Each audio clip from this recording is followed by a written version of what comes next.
Good morning, everyone. Welcome. Thank you so much for joining us. This is the Clark Fox Policy Institute series on child well-being.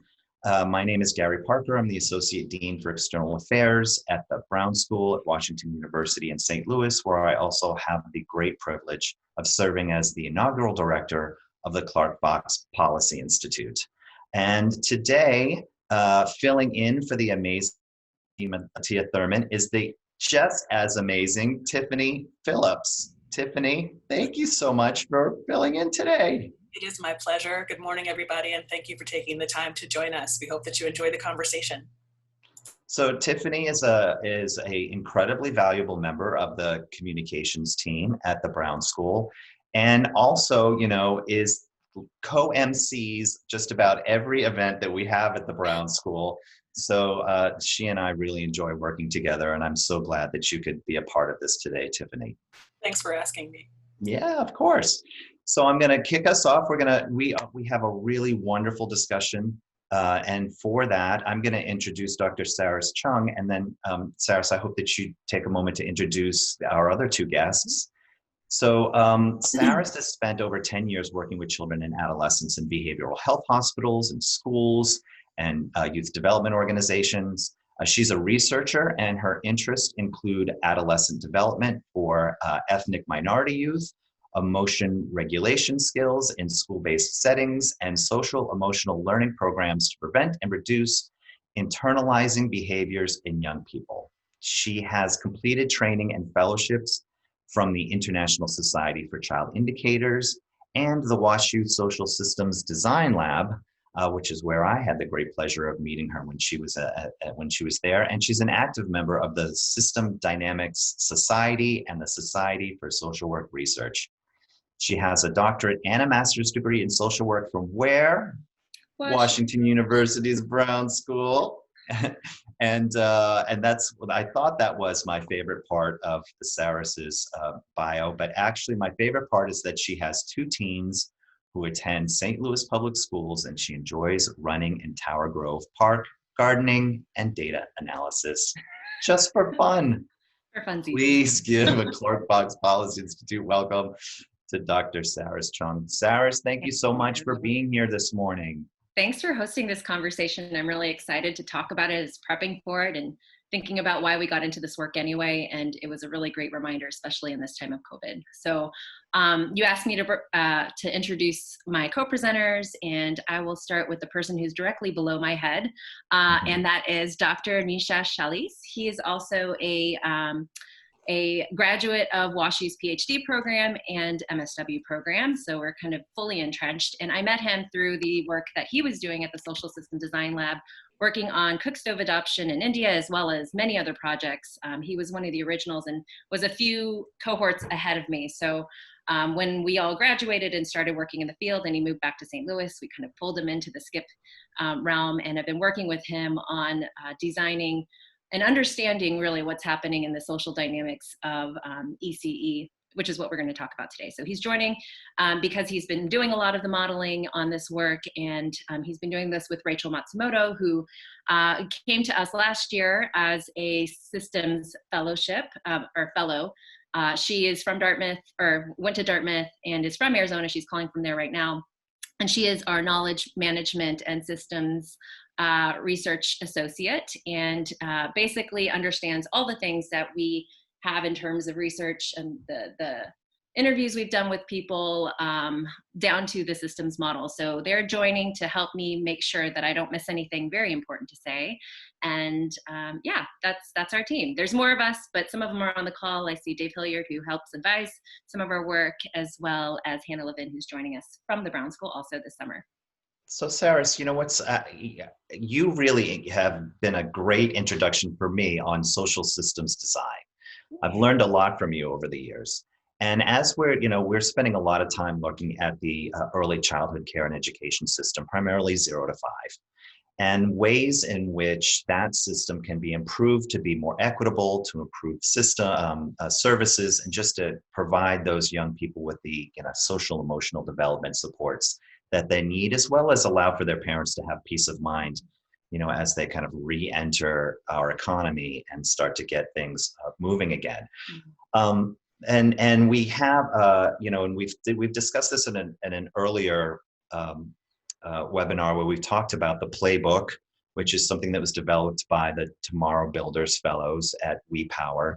That's really kind of a step-by-step on what we should do in order to improve the system. But what you're going to talk to us about is like, if you move one piece of this system, there are kind of intended and unintended consequences in other pieces of the system. And that's what I just wanted to give like a quick little overview of what social systems design is. Right. Right. So thanks for that intro, because I think that's how we entered this topic. When we first started Skip, it was in 2014. We were given the charge by the people who started us to figure out what's going on in ECE, because we needed to know, we understood that that was a place of leverage in the lifespan of a child.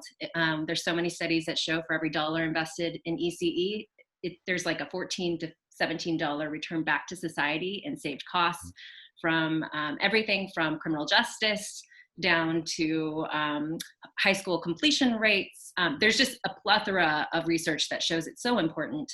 And we knew that there was already a lot happening. We were new players in the work. We understood that a lot of folks had been doing this work for quite some time in Missouri, and had gotten us to a pretty far place in terms of making sure that we do have available slots, at least some available slots, in the city of St. Louis and regionally. So what we weren't understanding when we entered this work was some of the data. So we started, downloading all the things that we could understand that were already published about, how many children are getting access, how many kids are actually going, if they can go, that are eligible. And we were finding these strange numbers, like 50% of kids were attending, even though they were eligible to attend, and they might have the ability to have a subsidy to go. And so these numbers showed us that there's something happening that we don't understand. And that's the beauty of system dynamics, is trying to understand the system from different angles besides the ones we just see, right? So for a lot of the folks that we were working with in the beginning, we had a lot of policy angles, we had a lot of nonprofit wonks who understood kind of all of the ins and outs of policy.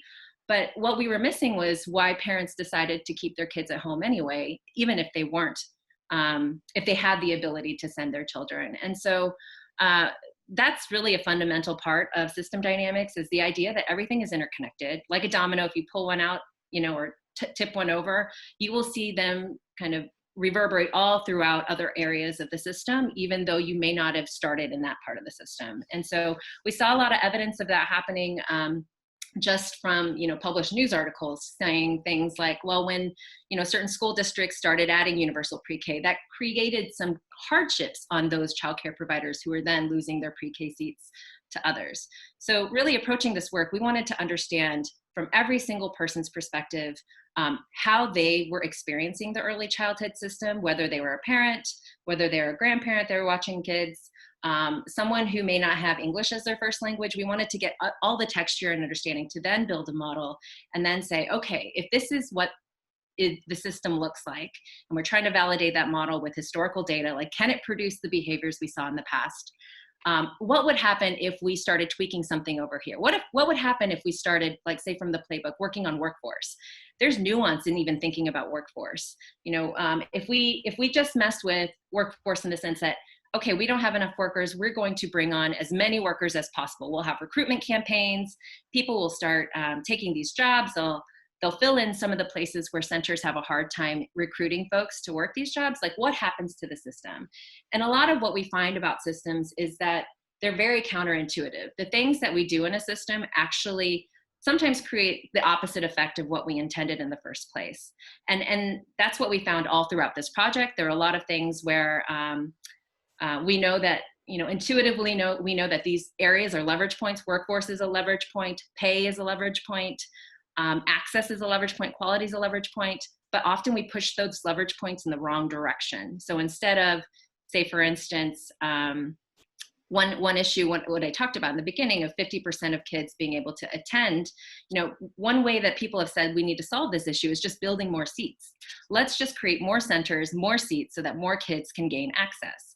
And what we found after talking to parents is, yes, you can create more seats, but there's already centers that don't have enough seats. So if you create more seats, but you don't actually create enough trained workers to help teach those children, parents won't send their kids to those centers.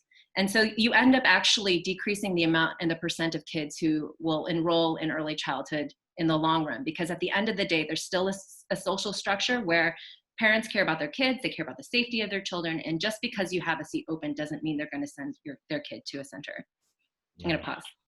Yeah. So now I know, Nishesh and Rachel, you have actually done some work. You've collected some data on different variables to kind of see how some of this would play out. I would love to hear from you guys an example similar to the one that Saras gave us on a piece of this that could be addressed, but things that you need to be aware of while you're addressing. Who goes? I'll go.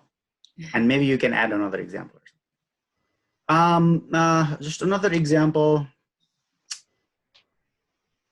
One of the things that we noticed was that there's a lot of emphasis on improving quality of centers and whatever that might mean. And one of the challenges that we kept running into is that there was not certainty regarding what quality means, right? So we are working under some uncertainty around the definition itself.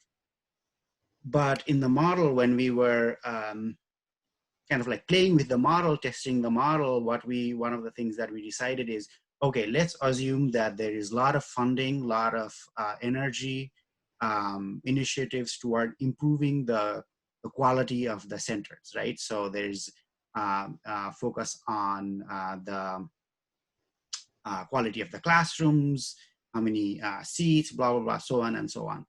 And when we did that, we realized that it was producing a counterintuitive effect where, as Sarah said, the enrollment was going down, or even the number of high quality centers were actually going down. Because what was happening was when we had a lot of that change, there were initially a lot of increase in high quality centers. But then again, similar to what Sarah's pointed out, we didn't have enough high quality professionals, teachers, educators to support those high quality centers, right? Because this is one of the things that we learned from people who have been in the system for a long time, is that producing a high quality teacher is very hard, right? You have to have the proper training, you have to have proper experience for 5 years, 6 years with proper mentorship, right? It's not just that, oh, you have the degree, you're a high quality teacher. You might need a lot of time experience, but with also continued professional development and mentorship. So without all of that, just trying to prop up high quality centers was actually having a negative impact, where trust was going down because you didn't have high quality teachers. They were even maintaining high quality centers was hard because they didn't have teachers. So it's not a given, right? It's like you could be a high quality center this year, but after a couple of years, if you don't maintain it, you can go back to not being a high quality center. So we are seeing all these dynamics playing out where just the emphasis on, okay, let's have more high quality centers was not working. It needed other resources to support that initiative. Rachel, let me ask you, because this is all very fascinating. Can a social systems design analysis provide a kind of step-by-step map towards what should be fixed first, or are there limitations in the model? There are definitely limitations in the model, some of which include, like Nishesh said, we were lacking some data around what quality actually meant. And then even though there's some data that exists around teachers and turnover and the amount of centers and the amount of seats that are open, there's still a lack of longitudinal data that exists in ACE. So that's a major limitation when you think about the model and the implications that come from it. You can take a lot of insights from it, like Nishesh and Saras have talked about. And so one of the things that they've talked a lot about is we need more high quality teachers, but one of the reasons we don't have them is there's a 30% annual turnover approximately in ACE. And for context, in in teaching on elementary and high school levels, it's about a 16% turnover annually, and that's viewed as way too high. So it's almost double the amount that other teachers have. And so the reason a lot of teachers leave is because they don't get paid enough. But what we try to do is we try to increase the amount that teachers get paid, and it caused a lot of other providers to go out of business because they operate on razor thin margins where parents already can't afford to send their kids to ECE, but because they can't afford to charge the parents more, that means they can't pay the teachers more. So when we tried to force an increase in wages, all these providers went out of business. And so that may seem like a very intuitive thing, like, oh, this is why teachers are leaving, they don't get paid enough. But understanding how things might play out if you don't do other things like increase funding first can help you give a little bit of that step-by-step. It's just knowing the limitations of what you can take away is a very important part of getting insights from a model. And I think I'd add to Rachel what she just said is that once you intervene in a system, the system starts to reorganize and change. So, though we may have like a step-by-step playbook, okay, first we need to address the turnover issue. Let's plug the dam, make sure that all the teachers who are currently in there stay. As that turnover rate goes from 30% to lower, then the system starts to reorganize in different ways. Okay, so now you have a bunch of workers. How does that actually cascade and create effects onto the system where now you need to do other things that you didn't anticipate before? So when you started with the word limitations, absolutely. There are a billion limitations of any model, and a model is just a representation of reality, but at least it gives us a little bit more information than just trying things in the dark. And it helps us to think through our actions and what they might actually do over the long run. Can I just add something, because it just is, it's like dear to my heart. I think there's a analogy that probably is not like the best one, but I think it still is helpful. Imagine having a map and using that map to navigate from point A to point B. But in complex systems like ECE, the act of you driving on that road actually changes how the road is organized. So now your map becomes, at best, not very helpful, at worst, obsolete, and actually taking you on a really wrong direction, right? So that's how tricky complex systems are.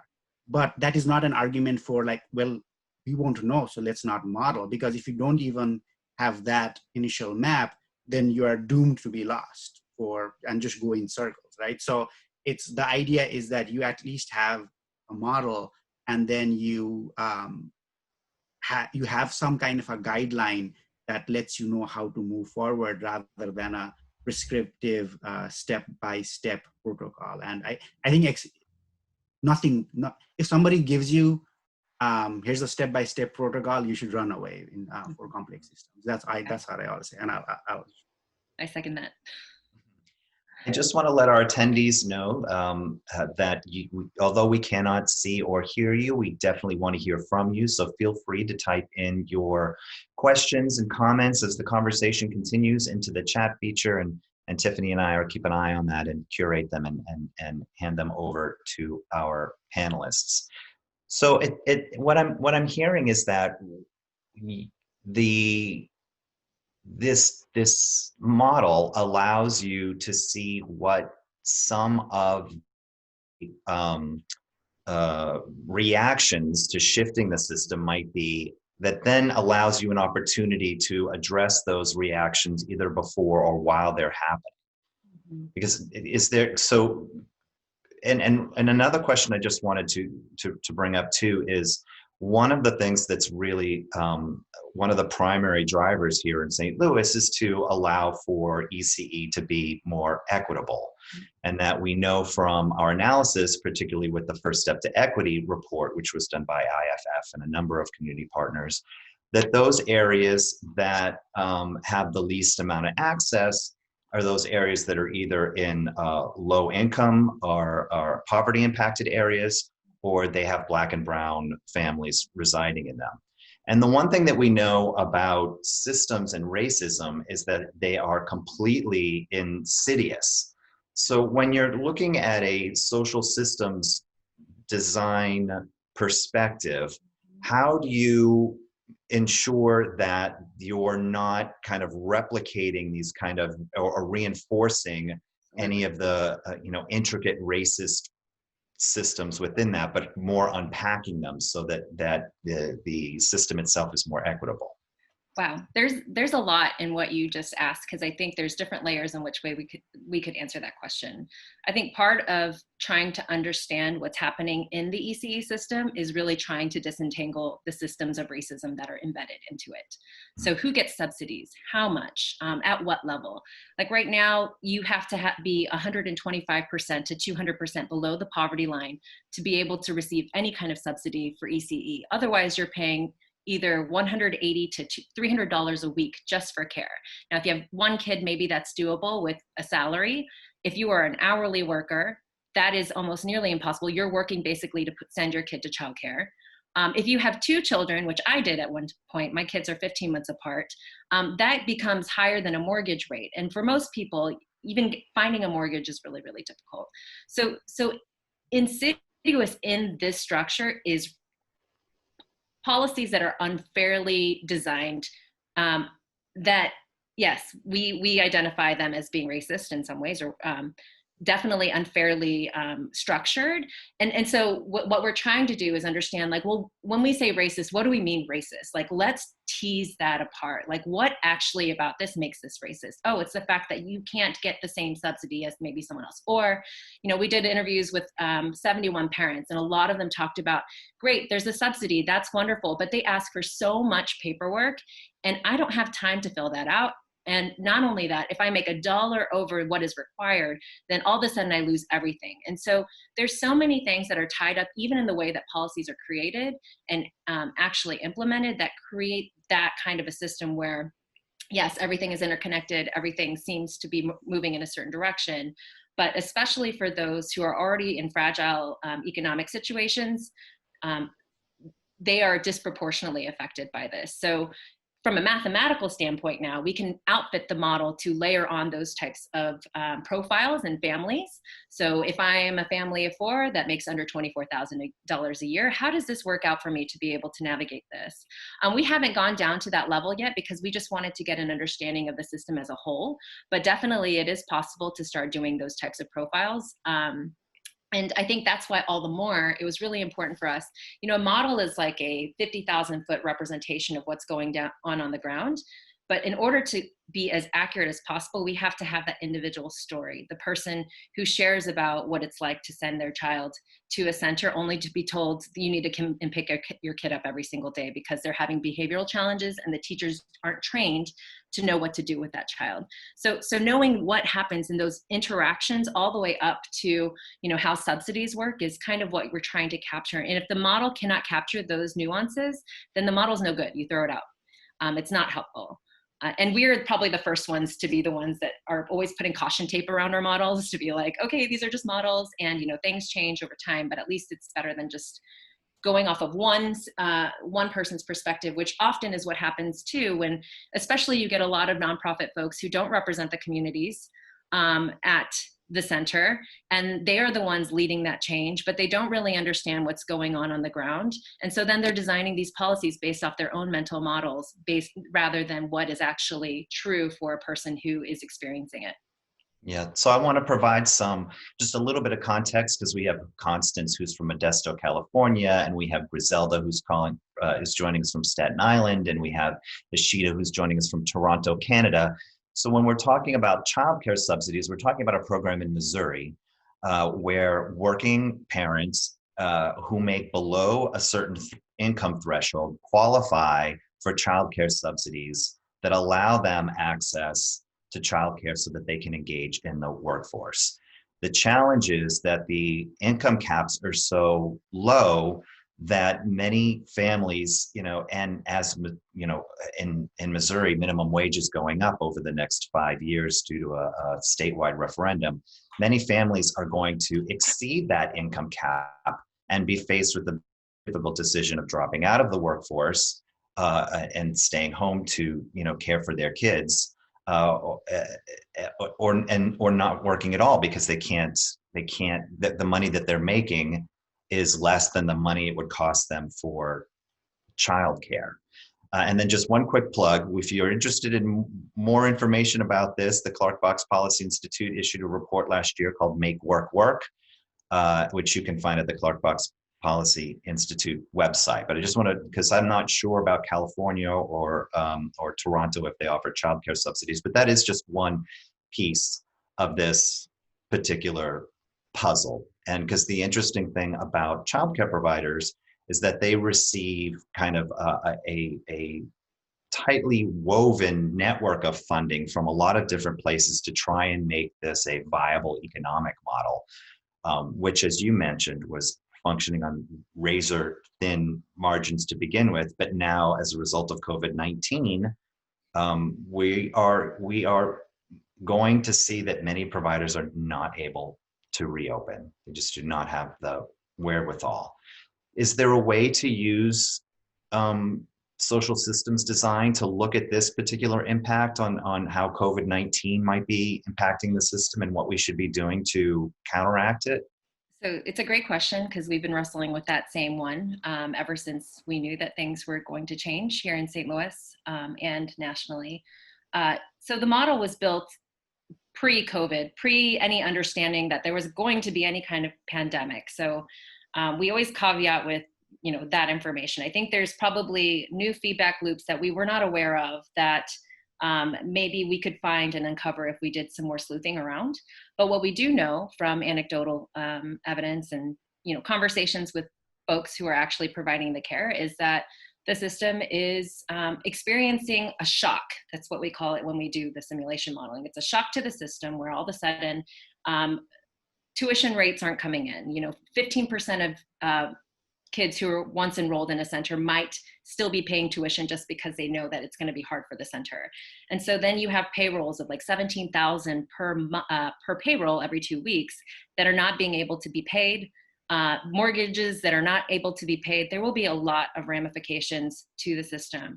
I think the way that our model is able to address that is you can turn off and turn on the parameters. And I think one thing we're learning is that a lot of the aid that is coming through policies such as the CARES Act or the Paycheck Protection Act, though it's helpful and though it is definitely needed, it is a Band-Aid measure to something that was already bleeding for quite some time. We started this model because it was already bleeding, and then this shock happens, and that which was already unstable is bound to topple, and we're seeing that. And it's really sad and depressing because those who are the most affected are women. Women workers are the ones that are mostly running our centers. In St. Louis, and especially the places that need it the most, they're mostly Black women. And so again, there's like that equity issue coming up again of like, who is capable of weathering the storm? It's those with connections to either they're a reserve for whatever reason, they have an endowment, or they are well connected to funders who might be willing to say, hey, you're going through a rough time, I'll fill this gap for you for a little bit. But who has those connections? Like, it's not every single person. And especially for private centers who are not set up as nonprofits, it's really hard to ask for those bailouts.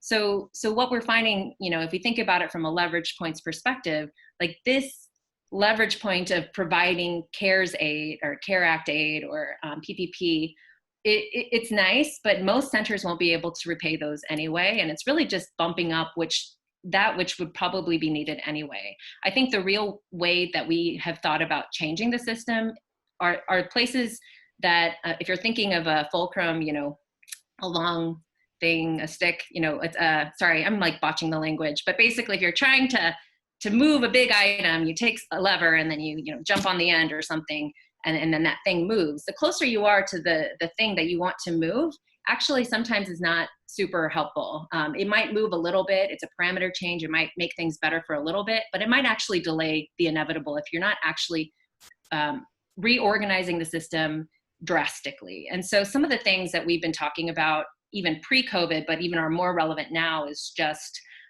information flows. That is a very high leverage point, or a moderate leverage point. And that's the idea that we don't know what we don't know, so we can't fix what we don't know, right? And so if you don't have data on how many people are struggling or at what level they're struggling in terms of childcare centers and parents, to be honest, then you're not really going to be able to actually do anything about that. So we've been talking a lot about supporting Missouri's existing efforts to go after the QAR, the QRIS, which is a quality rating system for centers, but with nuance now, because what does that mean in light of COVID? The other piece that we've been really talking about that is needed is just this region-wide data dashboard. How many centers are open? How many are slated to close? How many are actually doing well? Just providing that information without bias, just to say, like, here's what's happening. I think that really matters. And public accountability, because of those numbers, has increased. I think there's been so much great awareness. Thanks to the folks who are running the First Step to Equity Collaborative. I have the report up here. We Power, the playbook. There's been a lot of great energy happening in St. Louis because people are looking at the numbers and they're saying this is not okay. Our babies matter, and what we do right now will make a difference. The last things, I think, just in terms of leverage, are organizing principles. So changing the rules that govern the system is a high leverage point in terms of specific ideas, the subsidy idea, 125% of poverty, but I think that's a great number. But at the same time, like, all the rules that govern who gets that subsidy, how it's used, how often it's monitored, all those things are barriers for people actually utilizing them. So how do we think through those things? And then I think the last leverage point I'll talk about, and I could talk about these all day, is just the mindset and the values that we have towards early childhood. People think of early childhood as childcare, and that mindset is really going to destroy us in the way that we think about our kids. If you're thinking that childcare and childcare centers are just watching the kids while you go to work, that is a mindset that probably needs to change. If we start shifting from this is childcare, someone who's watching the kids while you go to work, to this is society building. These are, people that are shaping tomorrow's generation. These are the people who are helping them develop the skills to interact with one another and be civically engaged in their community. Like, that is a very different mindset shift that's happened maybe from Heckman's research on preschool on, but it still needs to happen because I don't think everyone gets it yet. Yeah.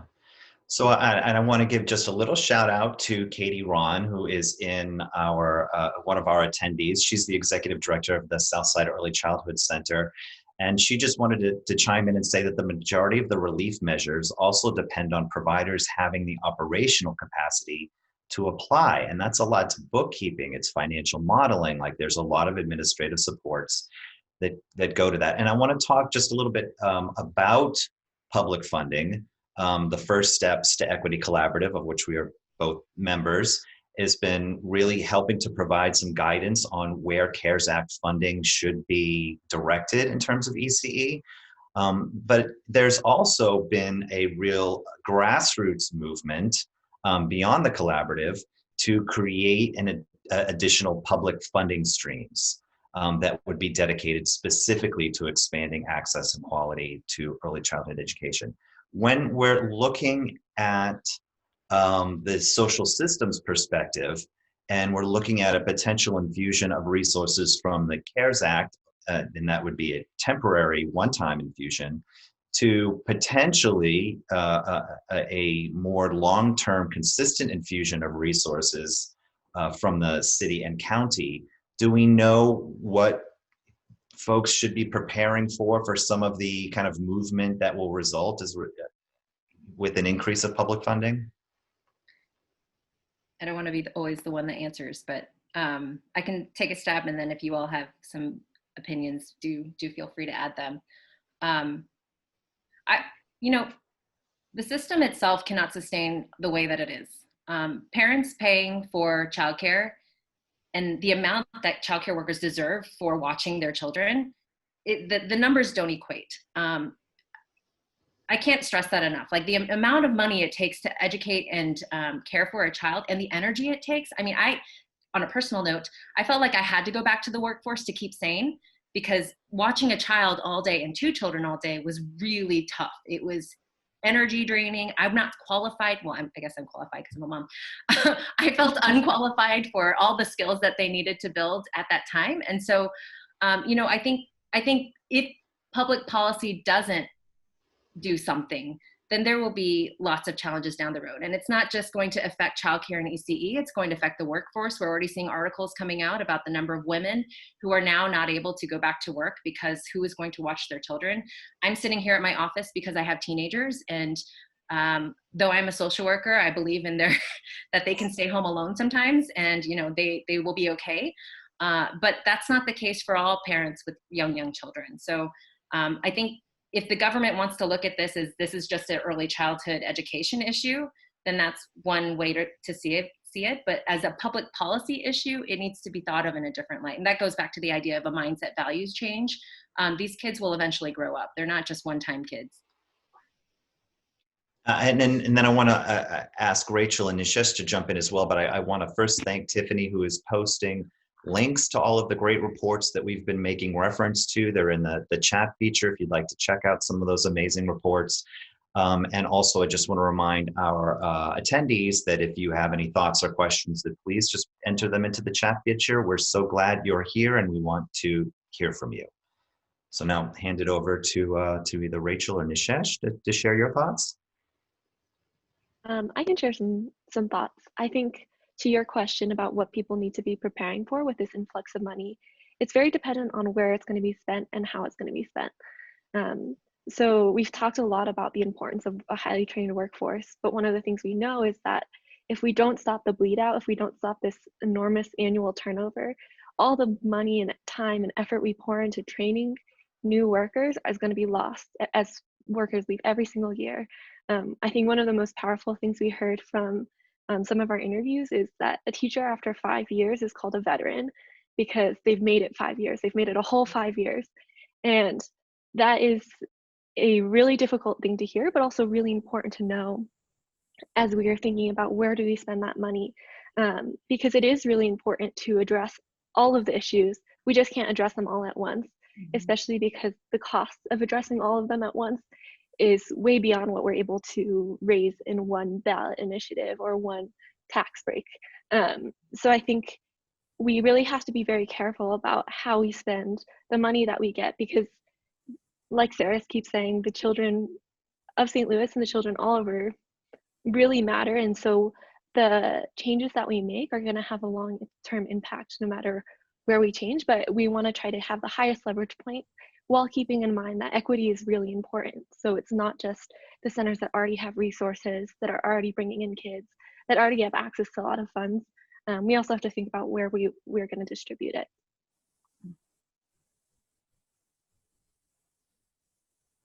Just a general kind of a systems observation is that systems don't change without changing their underlying structure. And this kind of a one-time payment, even a short-term payments, a short-term change, all it would do is just like have a temporary impact, and everything will go back to where it was before, or sometimes even worse. So as Sarah said, without an effort on changing public policy that changes how the underlying system is organized, and in this case, how we value childcare and how we think about teachers and all that stuff, cannot imagine really any big changes happening unless it gives a kind of a policy window to like push new policies through. That might be something that happens, but just temporary relief usually doesn't have any long-lasting change. Yeah. I think what's interesting is, Saras, you mentioned that, there have been a group that's been working on this, several groups that have issued all kinds of reports. There's all kinds of data information, and all of this has been going on for like the past 2 years. And it's been a lot like the advocates for early childhood education have been jumping up and down trying to get some attention to the system and to try and get some real policy change. And now what we're seeing with the pandemic, but also the desire by many to reopen the national and states' economies, that the first thing on folks' minds are, how are my kids going to be cared for if I'm engaging in the workforce? And so I think there's been an amplified attention, as you were mentioning earlier, to this particular real need that goes far beyond just, you know, the region of St. Louis, but this is a national issue, which speaks to the fact that we have folks that are joining us from, you know, all over the both coasts and even Canada this morning. What would be your kind of biggest hope for the ECE system as we're kind of moving out of these stay-at-home orders and, you know, trying to return to some resemblance of what life before the pandemic looked like? So many hopes. I think if you're talking about leverage, I think one of my biggest hopes for the system is that we can all agree to agree and move forward. I think when we first entered this field, as you talked about, kind of who's been in the space for the past 2 years, the things that we heard on the ground for those who are advocating for early childhood systems was that it was fragmented, that it felt that it was disorganized, that people didn't get along, that they couldn't see eye to eye. When we started getting into the space and doing workshops and understanding how people conceptualize a problem, everyone had a different solution for the same kind of problems. Like we would say, how do you fix ECE? And everyone's like, we need to do developmental screenings. We need more universal pre-K. There were a billion things that needed to be done. And I think having that laundry list is great. It's a great place to start. But what I hope for in the future as we think about ECE as it goes forward is that we can get behind a shared agenda, because if we're all pushing in the same direction, things will get done faster, easier, better over time than if we are all trying to run our separate ways in our silos, thinking that we're helping in our space, which we might be, but it would still lead to a fragmented system. So, you know, I always think about leverage, and I think that's the place that has the highest leverage is when you start seeing people come together in a banded voice, like the Ready by 5 initiative that's happening in St. Louis County, where people are demanding that the county help them think through what would it take to have more resources, $81 million per year, potentially, and additional resources to the early childhood system. How could we raise potential childcare worker salaries because of those dollars? How do we not pass that cost down on to the parents so that they're the ones that are having to pay for it in unpredictable ways? So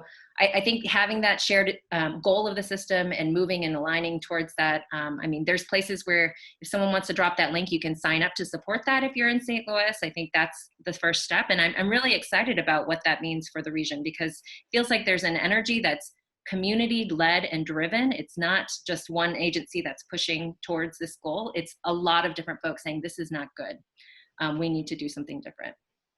Well, you're bringing up a really important part about not only the Ready by 5 campaign, but also everything from the playbook to IFF, is that these are not reports that were solely developed by the academics in the ivory tower, but there has been a community engaged process where parents and other stakeholders who have not had a voice at the table have been given voice.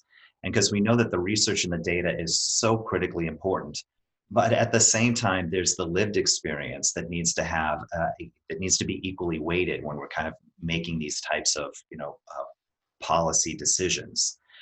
And Tiffany, I want to bring you into this conversation. I think you'll bring an interesting perspective. For those of you just joining us, Tiffany is an incredibly valued member of the Brown School's communications team. So she's not completely embedded in the early childhood education system or its thought, but she is an amazing proofreader and has spent many an hour reading all of the Clark Cox Policy Institute's reports to ensure that we're trying to present ourselves in the best way possible. Tiffany, I'm just curious from what you're hearing, and as someone who's kind of one step removed and not so ingrained, what are your kind of thoughts and what questions come to mind for you? Well, first off, I'm very grateful for people who are doing this work and who are giving it this thoughtful analysis in a way that's meant to move it forward. So first off, thank you so much, Saras, to you and your team and everyone else whose links I've been able to put in the chat for people to check out when they have a chance. I am someone who loves St. Louis. I'm not from here. I've been here a little while. So coming in, it's been interesting to figure out how St. Louis works. And I'm also a person who actually doesn't have children. even though I do have children in my life that I love, you know, nieces, nephews, children of friends. So even though I'm not a person who would seem like I'm directly impacted in an emotional way, I actually am. And I also understand that what's good for young children is ultimately good for all of us. So I guess my question to you would be, as a person who's an average person who might be interested in moving some of this work forward, what would your suggestion be to engage as a layperson? What would be something that would be helpful and places that you want to see people showing up? It's a great question, Tiffany. I'm so glad. It's like you've set it up for me, so I can just hit it. Right now, there's so many ways to engage. I think to the credit of We Power and the work that they are doing with the Tomorrow Builders Fellows, which have been integral in just even surveying masses of people and trying to understand what the community wants. Expressing your voice in that way, like what you just stated, you're not a parent, but you have people that are close to you and understand the value of that. We need advocates at all levels, those that aren't just parents who are saying that I want this for my child, but you see kids, all kids as your children, to help and push this charge. Share the Facebook posts, like the pages that are listed, Ready by 5, First Step Collaborative, We Power's work. There's a lot of groups that are doing this, and they have places where you can sign on to be a supporter of this work in a very public way. So last 2 weeks, I think, as a result of COVID and CARES dollars coming through, I think Ready by 5 has really been advocating to the county council and how these funds should be distributed. So just even getting informed and figuring out what you can do in that role is really, really, really helpful. I'm probably missing a bunch, but there's links there. I think if you want to learn more about the systems that are underlying this, you can look at our website, which, Rachel, if you want to type that into the chat, we have direct links to all of those different places, so you can sign up there as well. I know we're sending a bunch of links, but hopefully there's just one and we can navigate it all. So we have time for a few questions from you, our attendees, and we would love to hear from you. And I'm going to start with a question from William, who says, should there be concern and planning regarding the impact of shelter in place on the socialization and early learning loss for ECE children over the last 2 months and the potential second wave? Great question, William. Thank you. Excellent question, and one that keeps me up at night, frankly, because we know that 0 to 5 is such a sensitive time of brain development. If you are not getting that brain development in the home for whatever reason, because maybe your parents work or something is going on, you are less likely to develop the connections and the needs and the opportunities that will set you up for easier kind of transitions into K through 12 and all the places. And so absolutely there's real concern on that, especially because timing is such a sensitive issue and it's all happening kind of in real time. I don't know what the answer is. All I know is that there are 200,000 less child abuse reports in the time of COVID. And that makes me worried about what's happening with our kids as well, because often teachers are the first reporters. So yeah, I don't know how to answer that question. I think it's keeping us all up at night, which is why it's so important to keep fighting for this. Gary, I'd love to hear your thoughts on that. Well, I think that we're staying up late at night for a lot of the same reasons, Saras. And, you know, this is one of those, there are a lot of impacts that we just don't even know yet and that we won't know for a while. But the fact that we're aware that they're coming, I think, is a step in the right direction. And if we continue to do this work and continue to advocate for, you know, the kids 0 to 5 and older, really all of us win. And when we're looking at it in particular to the pandemic, like the only way that we are going to not only be able to kind of come out of this in the short term in the best possible way, but also in the long term, is by making this investment in young people today. Mm-hmm. I think I will add too that, you know, it's often easy for us as researchers to be super gloom and doom all the time because that's what we look at is numbers and how to fix problems and things like that. But I would say, William, to the other half of your question, I'm trying to look at the bright side. Like, what maybe are the good things that are happening in this time? You know, families are spending more time together because they are quarantined. Maybe they're finding more connection. Some of the ways in which we were educating our pre-K, K through 12, you know, is debatable in terms of whether they should be sitting down all day in chairs doing worksheets. like there's a lot that is on the flip side that we can look at as well to say, maybe there are some things that are good about this time that we can also take with us into the future. But I also will say from an equities standpoint, you know, there's always nuance and devil in the details. Yeah. And Tiffany just posted a link to a CNN article that quotes Professor Melissa Johnson-Reed, and she talks about that there has been a decrease in the reported child abuse cases, but the data seems to indicate that those numbers may actually be much higher, that there are less opportunities for folks to report them. Yeah. So there are a lot of kind of nuances to this. So we have just a few minutes. I want to offer each of you an opportunity to just share any thoughts about anything that you think that we didn't cover that we should have, and then we'll. Yeah, maybe we'll start Rachel, Nishesh, and then myself, and then we can close out. I think I'd just love to reiterate that what's happening during COVID-19 is, as Sarah said, just a Band-Aid. And if we really want to see movement forward, we need more permanent solutions, whether that be the investment that's hopefully coming after this ballot initiative passes, so we have more investment in St. Louis, or whether that's coming out of COVID-19, hopefully having a lot of changed minds around what it actually means to educate a child and what it means to invest in that early childhood education, that we start to value early childhood much more than we have, and we start to value early childhood teachers much more than we have, and that we see that this is not just something that is for kids, it is also for our society. And if you don't value the kids, value the money, and if you don't value the money, value the workforce. Whatever it is that makes you get on board, it's something that affects all of us, and that's the biggest thing I hope, is that permanent mindset shift is coming. I'll just share something personal. We have a 11-month-old, and before all of this happened, she has not seen a day of childcare, because we kept talking about, okay, we need to send her because this is becoming unsustainable, because we've been doing shifts, right? We've been switching back and forth. But then all of this happened, so she's not gone into any childcare setting. But when she's taking a nap, we just like look at each other and just say, how do we send her to childcare? How do we make that decision? Where do we?